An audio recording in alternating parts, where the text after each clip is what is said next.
שלום, הגעתם לתוכניתנו פגוש את העולה, והיום נמצא איתנו גבי בלר.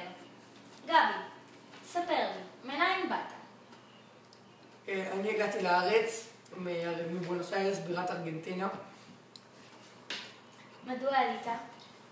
ההורים שלי החליטו לעלות לארץ בגלל מכמה סיבות. סיבה ראשונה, בארגנטינה באותה תקופה הייתה אנטישמיות גדולה מאוד. בשנים האחרונות לפני שעליתי היה פיגוע בשגרירות ישראל בבואנוס איירס, היה פיגוע בבניין הקהילה היהודית בבואנוס איירס שנהרגו הרבה אנשים והיה חשש כאילו לנהל חיים יהודיים בבואנוס איירס. ההורים שלי גם עוד סיבה, ההורים שלי רצו לתת לנו חינוך יהודי לי ולאחים שלי. הם רצו לעלות לארץ כבר מאז שהם ביקרו בקיבוצים פה, התנדבות פה בשנות ה-50, ה-70 וזהו. במהלך העלייה אתה נתקלת בקשיים כלשהם או חוויות מיוחדות שחווית?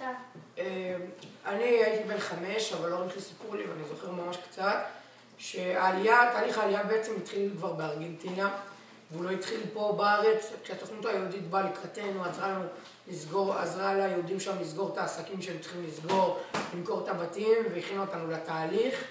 סיפרו לנו גם מה יהיה פה בארץ, מה מחכה לנו, למרות שכפי שההורים שלי סיפרו לי, זה קצת לא נכון, שיקרו לנו, נתנו לנו תמונה כאילו לא מציאותית כל כך של גן עדן. הטיסה עצמה הייתה מלווה בהרבה עצירות, עצרנו ב5 שדות תעופה, הטיסה ארכה יומיים עם הרבה עצירות, 15 מזוודות מלאות. ההורים שלי סיפרו ששתי האחים שלי שהיו בני 13 ובני 10 בכו כל הזמן כי הם הבינו שהם עוזבים את המשפחה. אני אישית כל הזמן ניסיתי לברוח בשדות תעופה. בעצם ההורים שלי מספרים שהייתה חוויה ממש קשה להם לעלות לארץ, אבל כשהם הגיעו הסוכנות היהודית עזרה להם ונתנו לנו את כל מה שהיינו צריכים. יפה, יפה מאוד. והמצב בארץ, איך הוא היה? המצב בארץ, כשהגענו היה טוב, היה מחשבות על שלום, כי זה היה אחרי שהצבא יצא מלבנון, והיה כבר הרגשה של שלום, וההורים שלי היו שמחים, וחודש אחרי זה פרצה האינתיפאדה השנייה בעצם, התחילו כל הפיגועים, והמצב נעשה פה קשה. ההורים שלי פחדו, כי זה לא מצב שהיינו רגילים אליו בארגנטינה, שלחיות כל יום בפחד כל המדינה. נכון, גם בארגנטינה היו פיגועים נגד היהודים, וזה היה במרכזים מסוימים.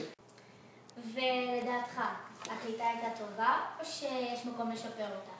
אני אישית לא כל כך יכול להביע את דעתי, בגלל שהייתי קטן, אבל ההורים שלי מספרים ואומרים שהקליטה כן הייתה טובה, שהסוכנות היהודית, כמו שכבר אמרתי, עזרו לנו מארגנטינה כבר.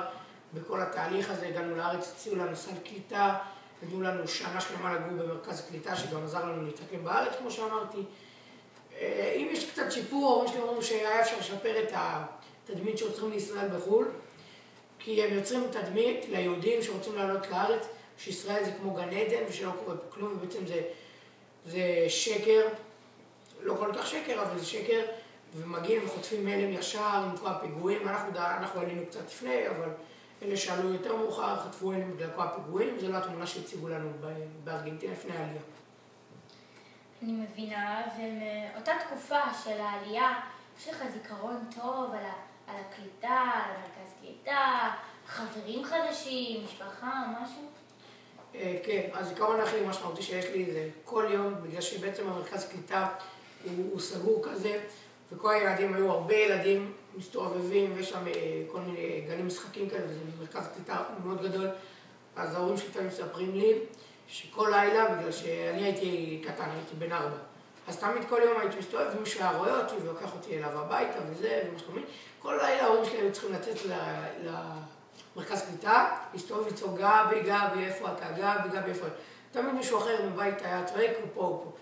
בעצם זה הזיכרון הכי משמעותי לי, ובמהלך העלייה, ההורים שלי סיפרו לי שבשדה תעופה במדריד, אחרי יום וחצי של טיסות, כשהגענו למדריד, אז אני ברחתי, ולהורים שלי, בגלל שהם כבר היו ממש יפים, ועם 15 מזוודות ושתי אחים שלי, נמאס להם, אז אבא שלי קשר אותי עם החבורה שלו אליו, בשביל שאני לא אברח.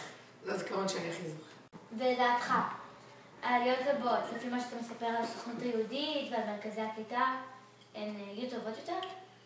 לדעתי, העליות הבאות הן כבר לא יהיו עליות כמו שהן היו פעם, שזה היה בעזרת הסוכנות היהודית. לעליות הבאות הן כבר עליות עצמאיות של משפחות בודדות, אלא אם כן יקרה משהו במדינות האחרות, כמו הצרפתים נגיד, שמגיעים לרעננה, ישר קונים בית ולא משתמשים בשירותים שבעצם הסוכנות היהודית מציעה.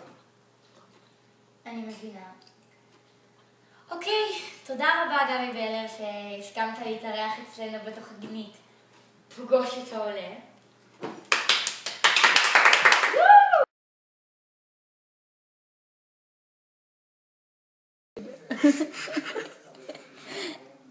יאללה גבי. יאללה גבי מתחילים. איפור!